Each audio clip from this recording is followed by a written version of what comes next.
14 مئی کو پنجاب اسمبلی کے الیکشن کرانے کا فیصلہ برقرار، سپریم کورٹ نے الیکشن کمیشن کی نظر ثانی درخواست خارج کر دی۔ چیف جسٹس نے ریمارکس دیے کہ جہاں آئین کی خلاف ورزی ہوگی سپریم کورٹ ایکشن لے گی۔ الیکشن کمیشن کے وکیل نے موقف اختیار کیا کہ 9 مئی کے واقعے کے بعد حالات کو دیکھ کر فیصلہ کیا کہ 14 مئی کو الیکشن نہیں ہو سکتے۔ چیف جسٹس نے ریمارکس دیے کہ عدالت نے کہا تھا آپ یہ فیصلہ خود نہیں کر سکتے۔ جسٹس منیب اختر نے کہا کہ آئین کسی کی جاگیر نہیں ہے، کوئی بھی آئین سے انحراف یا تجاوز نہیں کر سکتا۔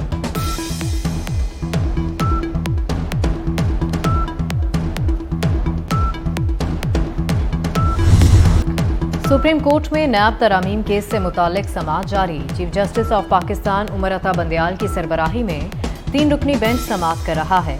سپریم کورٹ نے نیب ترامیم سے مستفید افراد کی نئی فہرست طلب کر لی۔ گزشتہ روز سماعت کے دوران چیف جسٹس نے ریمارکس دیے کہ نیب قانون کے ذریعے سیاسی انتقام کا سلسلہ ختم ہونا چاہیے۔ نیب نے 50 کروڑ سے کم کرپشن کے مقدمات واپس لے لیے۔ کس قانون کے تحت یہ تفریق بنائی گئی ہے؟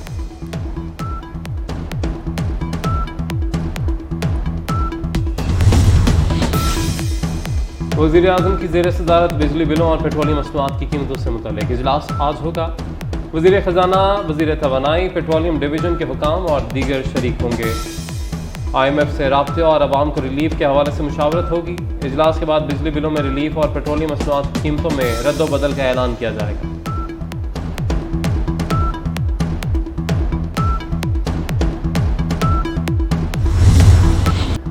بجلی کے بھاری بلوں کے خلاف ملک بھر میں احتجاج کا سلسلہ جاری، پشاور اور اوکاڑہ سمیت مختلف شہروں میں شٹر ڈاؤن ہڑتال، ہوشربہ اضافے کے خلاف عوام مشتعل، مظاہرین نے کہیں میٹر توڑے تو کہیں بلوں کو آگ لگا دی۔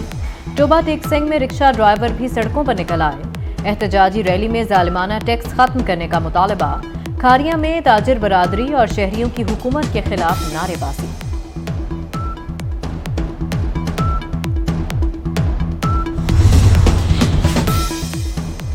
انتخابات آئین میں دی گئی مدت کے اندر ہی ہوں گے، نگران حکومت آزادانہ اور منصفانہ انتخابات یقینی بنانے کے لیے پرعزم۔ نگران وزیر خارجہ کی صحافیوں سے غیر رسمی گفتگو، کہا نگران سیٹ اپ سیاست میں کسی قسم کی مداخلت نہیں کرے گا۔ جلیل عباس جیلانی نے کہا کہ کور ایشوز پر بات کیے بغیر دیگر معاملات پر بھارت سے تعلقات آگے نہیں بڑھ سکتے۔ اسلام آباد میں اقوام متحدہ کے امن مشن کا 2 روزہ وزارتی اجلاس، نگران وزیر خارجہ جلیل عباس جیلانی نے اجلاس سے خطاب میں کہا دنیا میں قیام امن کے لیے پاکستان نے بھرپور کردار ادا کیا۔ پاکستان اقوام متحدہ کے امن مشن میں کردار ادا کرنے کے لیے پرعزم ہے۔ دریائے ستلج تاحال بے قابو، عارف والا میں دریائی بیلٹ کے دیہات میں پانی کی سطح برقرار، سیلاب سے درجنوں بستیاں متاثر، اربوں روپے کی فصلیں اور سڑکیں سب دریا برد ہو گئیں، سیلاب متاثرین حکومتی امداد کے منتظر۔ عارف والا میں 62 ملزمان کی لڑکے سے اجتماعی زیادتی، مکروہ فعل کی ویڈیو بھی بنا لی، ویڈیو وائرل کرنے کی دھمکی پر لاکھوں روپے بٹور لیے۔ پولیس نے 4 ملزمان کے خلاف مقدمہ درج کر کے 3 کو گرفتار کر لیا، چوتھا ملزم پولیس اہلکار کا بیٹا نکلا، تاحال فرار۔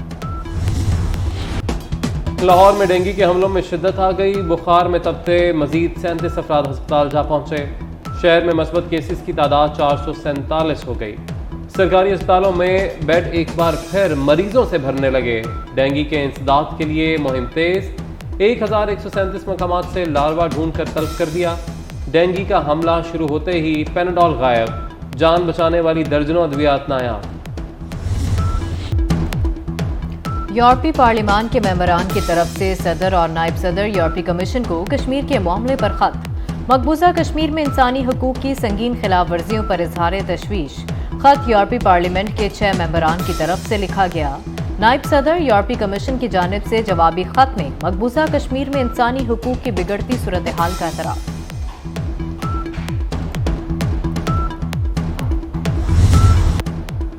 ایشیا کپ کا میلہ سری لنکا پہنچ گیا، آج سری لنکا اور بنگلہ دیش ٹکرائیں گے، دونوں ٹیموں کی تیاری مکمل۔ گزشتہ روز ملتان میں کھیلے گئے پہلے میچ میں پاکستان نے نیپال کو شکست دے دی، 343 رنز کے تعاقب میں مہمان ٹیم 104 رنز ہی بنا سکی، بابر اعظم کی 151 رنز کی شاندار اننگز، افتخار احمد کی بھی ون ڈے میں پہلی سینچری۔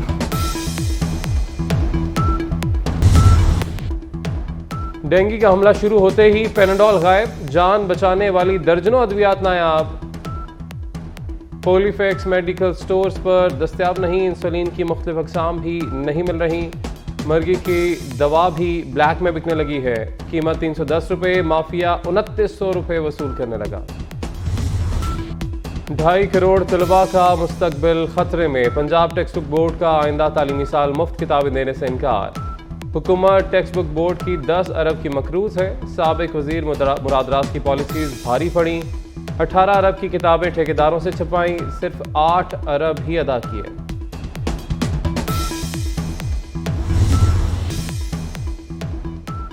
آرمی چیف کا ٹلہ فائرنگ رینج کا دورہ، جنگی مشقوں کا مشاہدہ کیا۔ جنرل عاصم منیر کو تربیتی مشقوں کے مقاصد پر بریفنگ دی گئی۔ آرمی چیف نے ایئر فورس، آرمی ایویشن اور زمینی دستوں کی آپریشنل تیاریوں کو سراہا، جنگی ماحول میں جوانوں کی حکمت عملی اور عزم کی تعریف کی۔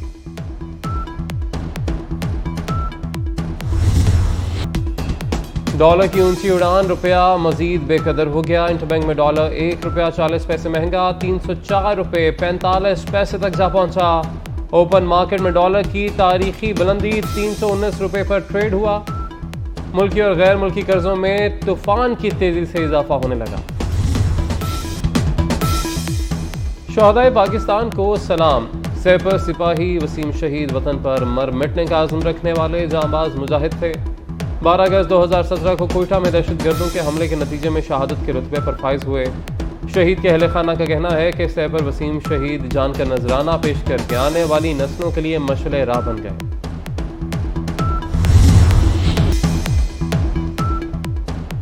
کرکٹ کے سلطان بابر اعظم کا ایک اور اعزاز، ہاشم املہ سے ایک اور ریکارڈ چھین لیا۔ بابر اعظم نے کیریئر کی 102ویں اننگز میں اپنی 19ویں سنچری سکور کی۔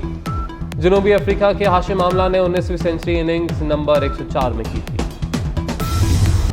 14 مئی کو پنجاب اسمبلی کے الیکشن کرانے کا فیصلہ برقرار، سپریم کورٹ نے الیکشن کمیشن کی نظر ثانی درخواست خارج کر دی۔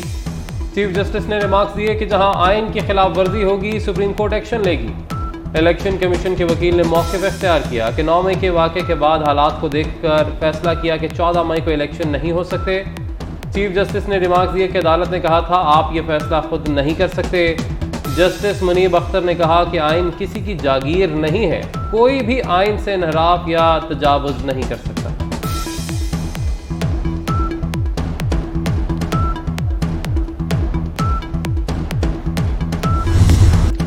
کروڑوں دلوں پر راج کرنے والی شہزادی لیڈی ڈیانا کو دنیا سے رخصت ہوئے 26 برس بیت گئے۔ اپنے عہد میں مقبول ترین، خوبصورتی میں بے مثال اور پرکشش شخصیت کی حامل تھیں۔ 31 اگست 1997 کو پیرس میں ایک کار حادثے کے نتیجے میں زندگی سے ہاتھ دھو بیٹھی۔